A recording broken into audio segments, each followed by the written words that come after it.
Good morning, Year 6, and happy Tuesday! Let's see what we've got for us today.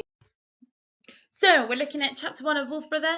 You're following on from the ratio math lesson yesterday, so if you didn't do yesterday's ratio math lesson, don't start today's.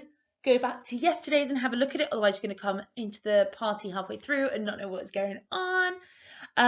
In Spag, I've got a nice little treat for you following on from last week's activities that everybody said they loved, and can they have more of those kind of things? So I thought I'd do one this week. And English, we're continuing our descriptive narrative. So just a note, if you didn't watch the descriptive narrative bit yesterday, you do not have to do all the descriptive narrative in one day. Normally when we're doing a big piece of writing at school, we take a whole week, sometimes 2 whole weeks to write a piece of work. So please don't think you can cram it into one day and 1 hour and just get it done. Take your time with it. Do a bit of planning one day, do a bit of writing the next day, go back and look at your writing, go back and look at the examples that I give you, do a bit of tweaking, do a bit of editing, take your time, chunk it down, and it'll make it really high quality. Don't just do it all in one day, because that's often where we rush and we get a bit we miss elements that we could maybe bring in. So definitely do it at least over 2 days, so you've got time to look at what you've written and edit it if you need to, because that is where diamonds are made, in the editing phase. So other than that, crack on with today and enjoy. Hello, Year 6. So today you are going to read chapter 1 of Wolf Brother. This is the book that we started to think about yesterday and wonder what it might be about.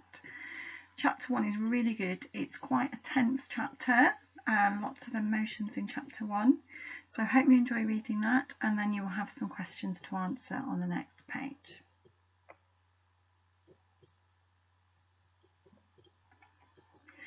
So here are your questions for today from chapter 1. It was a tense chapter, wasn't it? Lots of things happening. Poor old Torek, when you think he's only 12, not much older than you, a lot of things happening to him. Okay, so here are your questions for today. Question 2 has the word simile in it. Simile is when we describe something as being like something else.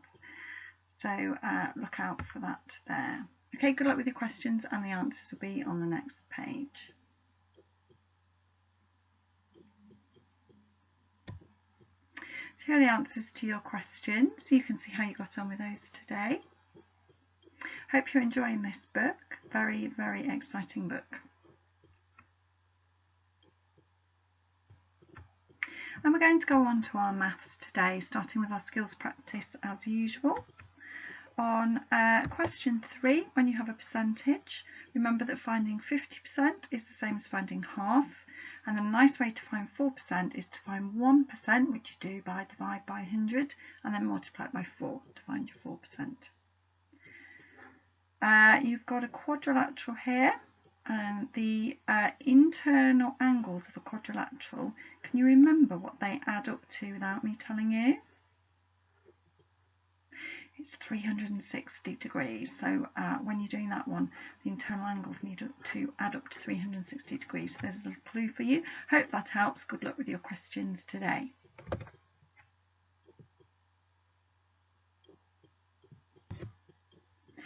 And here are the answers to your questions. You'll be able to see how you got on with those. Hope they went well for you today.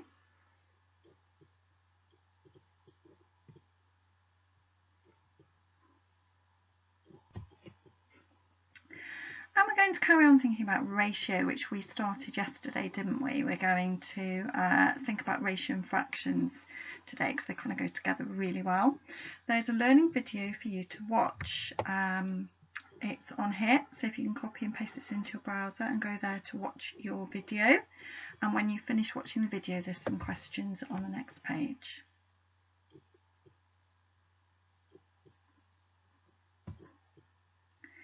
So here are your questions. Hopefully you enjoyed the video and it made sense to you, and you'll be able to do these questions now. Good luck with those, and again the answers are on the next page.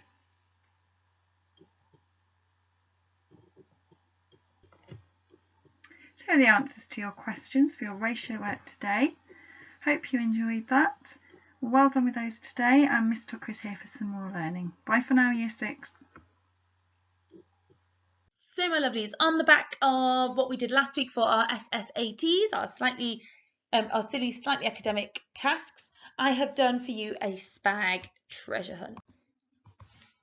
I thought I'd do it this week because obviously next week is half term, so I won't get a chance to do it then. And then goodness knows what's happening. So this is what you're looking for. These signs have changed. Most of them have changed position as well.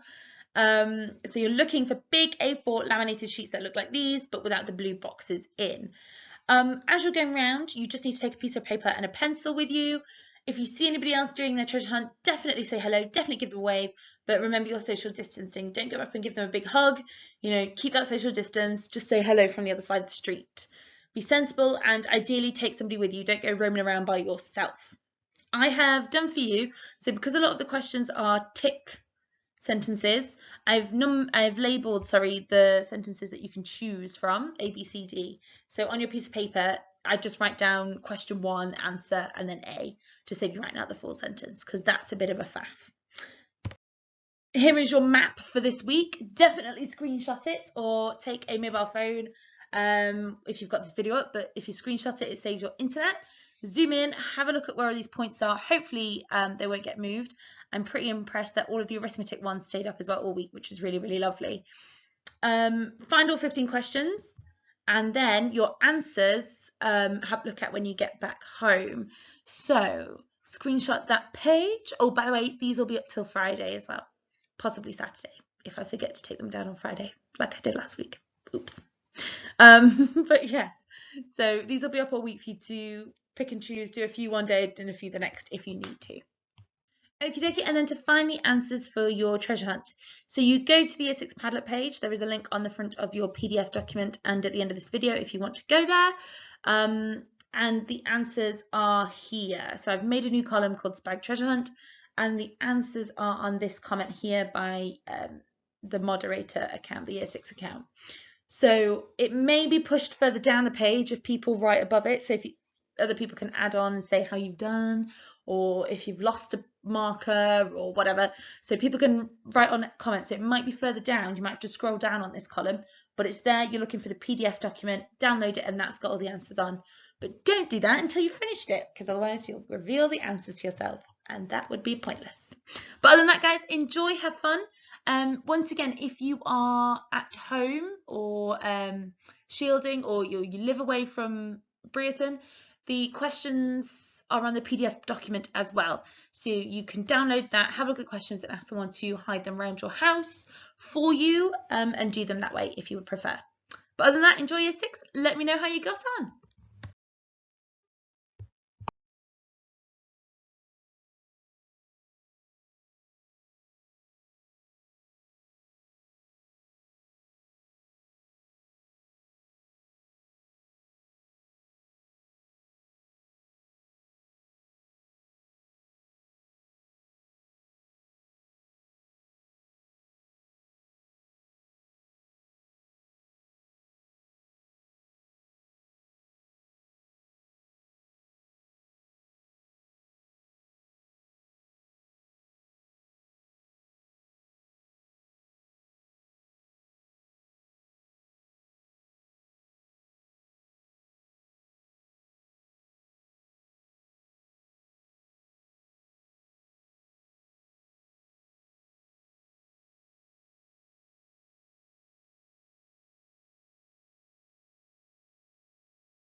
So what we're going to do is we're going to write a descriptive narrative about that storyline. So you can draft up a storyline mountain a bit like this. Think about the opening. How does the story open? What's the build-up? What's the dilemma? How is it resolved? And the ending. Don't worry too much about these dealies. You can think about similes and things if you want, but don't worry about them too much.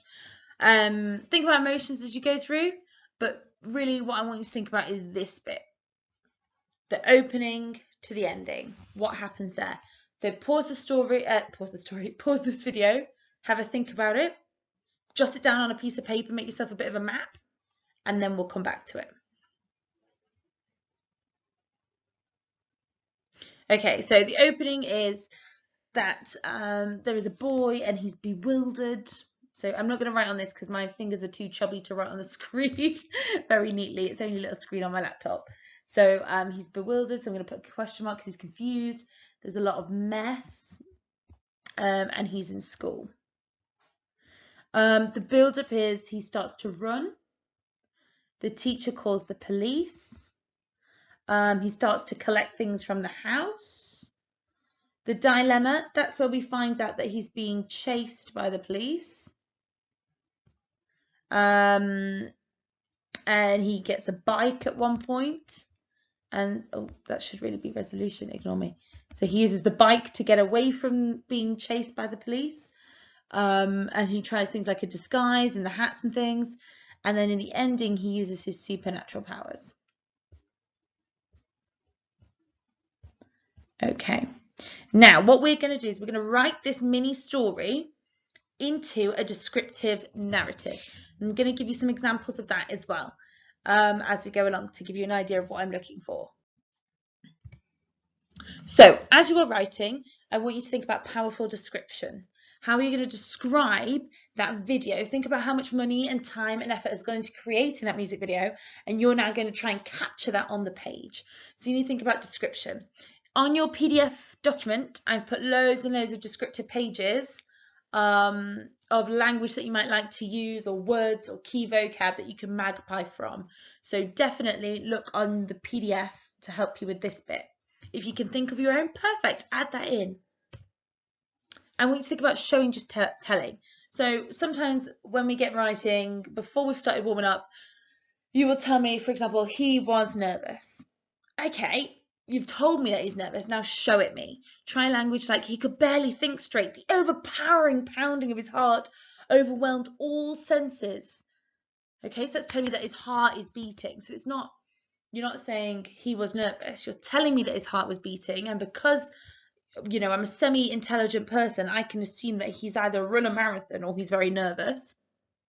Wiping the beads of sweat from his shaking hands, he edged out of the chaotic school corridor. So if he's edging out, he's nervous, he's creeping. Chaotic school corridor, that's telling me it's a mess.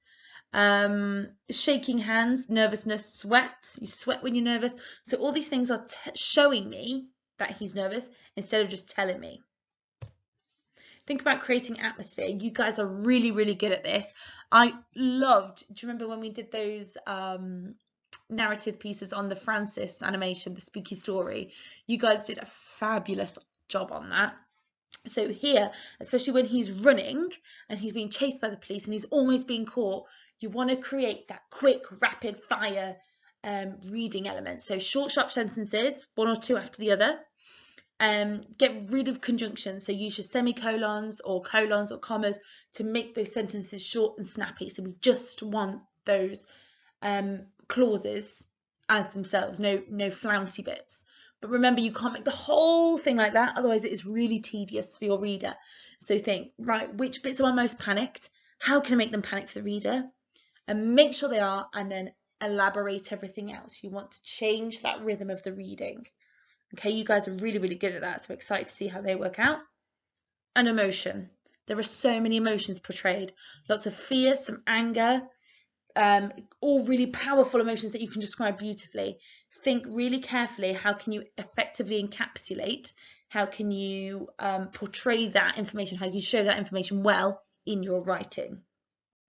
So to help you with this, there are two examples from Year 6 pupils in your PDF document. They've done the same. They're good. I wouldn't say they were as good as your guys' writing. There are some spelling mistakes. There are some punctuation mistakes. So I don't know if you spot those as you go through, because these were written by your 6s. Please, can I point out the gorgeous handwriting though? If you're handwriting these, make sure your handwriting is stunning. Both of these have got lovely handwriting. So as you read through these examples, to give you a bit of a start and idea, think about these 2 questions. Is there anything you want to magpie? Feel free to do that. And what makes it effective? These stories are good. So what makes them good? Look through what have they used that helps them make it an effective, powerful piece of writing. When you have done these, please share them with me either via email or Padlet. I'm very excited to read them. So I hope you enjoy. You don't have to do these all today. You can do a little bit of your planning to begin with today, and then go on and do a little bit extra. So take your time with it. I want it to be really, really good. And that is it for today, guys. Don't forget there are extra bits if you want to keep going on BBC Bitesize. We've got our websites there, and you can do any shout outs, or a link to Padlet is there if you need it for the Spag Treasure Hunt answers. I hope you've had a lovely day, and I can't wait to speak to you all next week. Bye, Year 6.